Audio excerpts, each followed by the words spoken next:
Allez.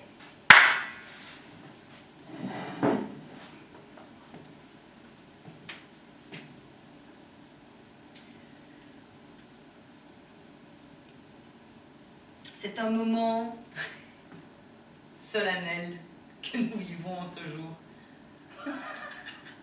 C'est-à-dire du fait que, putain, Yann,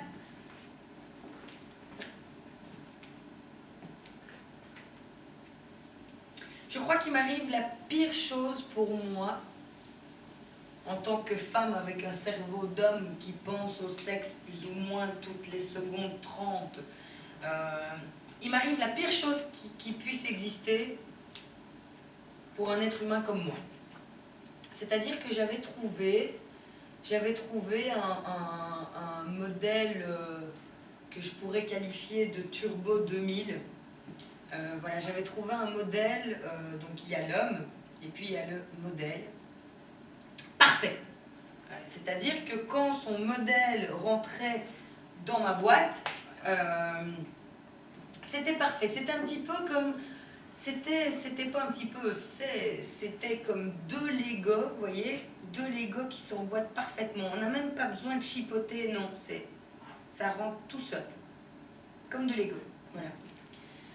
Et malheureusement, je suis en plein deuil. Je suis en plein deuil de ce petit être. Que dis-je, ce petit être? Pas du tout, hein, parce que quand il me voyait, il était grand, fier et vigoureux. Je suis dans un deuil parce que, voilà, qu'est-ce que c'est un deuil? Un deuil, c'est perdre quelque chose, mais normalement, c'est perdre quelque chose qu'on ne voit plus, qui n'existe plus, qui n'est plus là, voilà.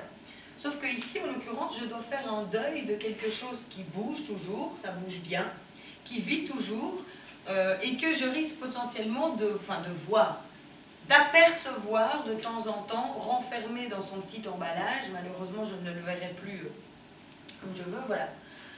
Et c'est très difficile parce que, comment vous dire, à chaque fois que je vois ce modèle accompagné du packaging, parce qu'il y a toujours un packaging qui va avec, hein, la tête, les yeux, le nez, les pieds, il y a tout qui va avec, mais ne parlons que du modèle. À chaque fois que je vois ce packaging, je ne pense qu'à ça, qu'à ce truc-là. Et je me dis, ce truc-là, normalement, il est complètement fait pour moi. Pour rentrer où il veut, quand il veut, comme il veut, dans n'importe quel orifice de mon corps, ça passait. Bien. C'était merveilleux, voilà, merveilleux. Et là, maintenant, j'arrive, ou quand je le croise, je suis là, salut, où il me regarde avec son petit regard en mode ça va, ou tous les deux, quand on se regarde, on sait qu'on était deux Legos parfaitement emboîtables. Mais voilà, je suis obligée de faire un deuil là-dessus, je tourne en rond, je n'ai pas d'idée. Et ça me rend triste, voilà. En fait, ça me rend très triste.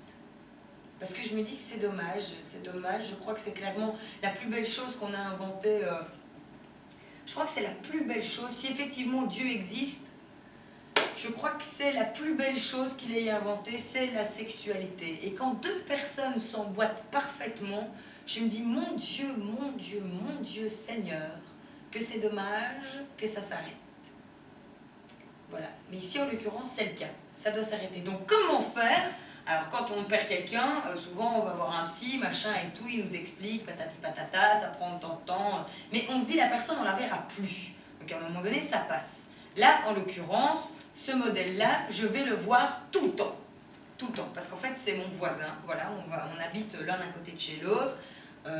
Donc ça va être difficile parce que je vais voir arriver d'autres filles aussi chez lui, ou potentiellement je vais devoir leur faire des grands sourires alors qu'en fait j'ai juste envie de leur cracher dessus, de leur tirer la gueule et leur tirer autre chose aussi parfois dans le cul, un pet au cul comme on dit,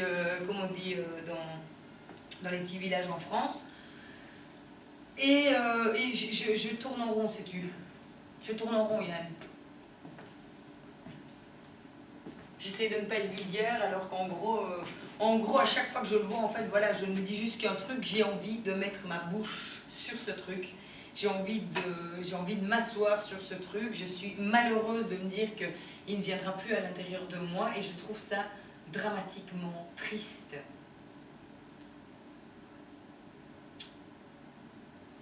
Ouais. Je vais aller me mettre des doigts dans ma chatte. Il n'y a rien